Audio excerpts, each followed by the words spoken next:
Hello everyone, today I'll be teaching you how to make a very popular Marathi dish which is called Pav Bhaji.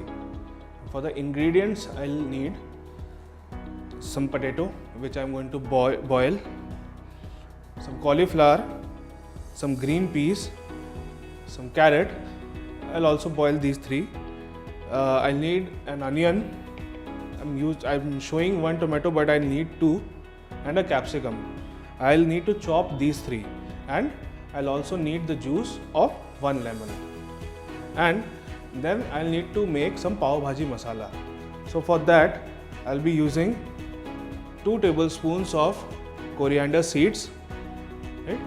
1 tablespoon of cumin seeds, 1.5 teaspoon of whole black pepper, 5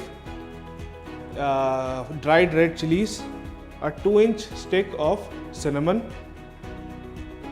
1 black cardamom, 5 to 6 pieces of cloves, right? 1.5 teaspoon of fennel, dry fennel, and 1.5 teaspoon of amchur powder. And I'll obviously need some pav, right? I have made my own pav, but if you want to use store-bought pav, it's perfectly fine. But if you want to make your own pav, just follow the recipe for bread roll. What you'll need to do is just take a mold like this. This is usually a cake mold, but it works perfectly fine to make pavs. And so what you need to do is just measure your dough balls. You need around 50 to 55 grams of dough balls, and just keep them close to each other and just press them before you keep them for fermentation.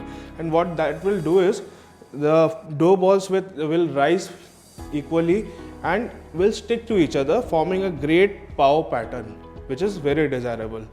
And I'll also need one magical ingredient which is essential for any good pav bhaji, which is a lot of butter. And cook the gravy for the bhaji, I'll need some dry cumin, some haldi powder, some Kashmiri lal mirch powder, some garam masala, some salt, and some pepper. Now, as you can see, I have processed all my vegetables as I mentioned. I have boiled what needed to be boiled and chopped what needed to be chopped. So I'll start the recipe. For that, I'll just turn on the gas and keep a pot over it. And I'll add a little bit of oil to it. And I'll just wait for the oil to get hot, so that I can start adding the other ingredients. Now the oil is hot enough, so I'll add some cumin seeds to it and just wait for them to crackle. Yeah, they are crackling nicely, so I'll just add the onion.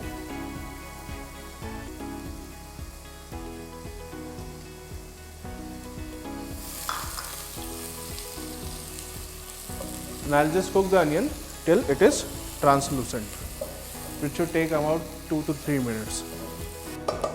Now the onion has become translucent, so I'll just add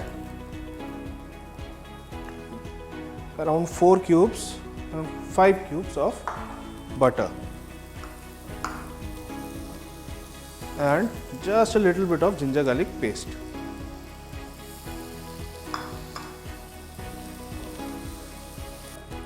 Yeah, I'll just add the tomatoes.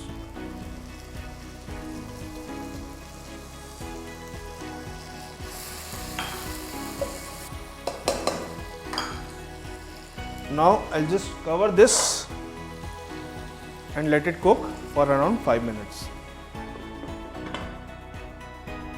Now while the gravy cooks, I'll just make the Pav Bhaji masala. For that I'll just keep these aside for a while so that I get the area, right? And I'll take all these spices and put them into a mixie jar. Now what used to happen earlier, all these masalas were made manually, right? We should have, all of us must have seen a hammam dista at our home. So for that we used to roast these spices before grinding them or mixing them, right? But with the introduction of an electronic grinder, we don't actually need to roast the spices, because the spices tend to get hot inside the mixer while it is mixing.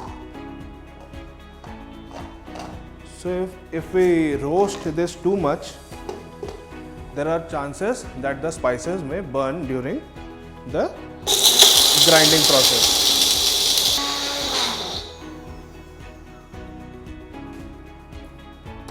Now the Pav Bhaji masala is ready. Yeah, it is not only great for Pav Bhaji, but it can also be added to a day-to-day vegetable dishes. Now the tomato has been cooking for around 5 minutes and it should be mushy by now. Yeah. So I'll just start adding the spices. A little bit of turmeric powder, around 1 teaspoon, and 2 teaspoons of Kashmiri red chili powder.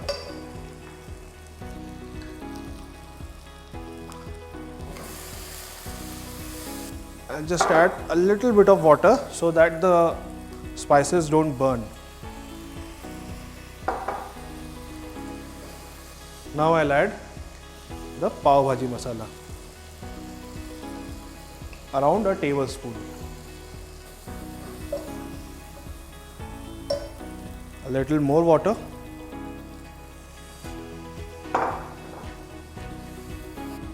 And now I will add all the boiled vegetables.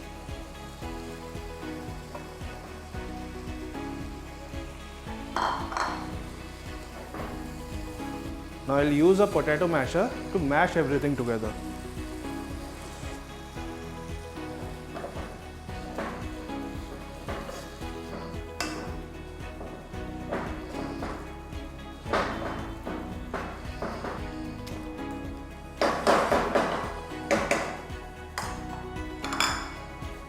And I'll just mix everything together.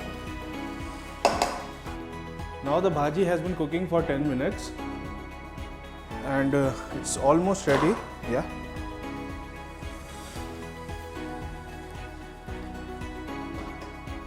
Now I'll just add a teaspoon of pepper, 2 teaspoons of salt,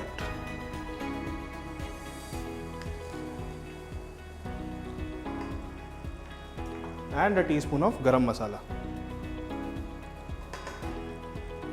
And again around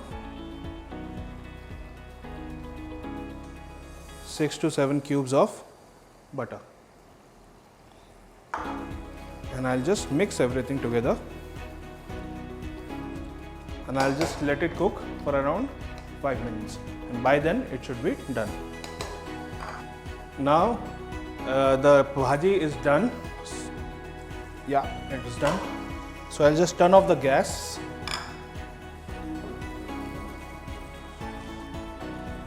Mix everything together. And I'll just finish this off with some chopped coriander, some lemon juice, and around 6 to 7 cubes of butter.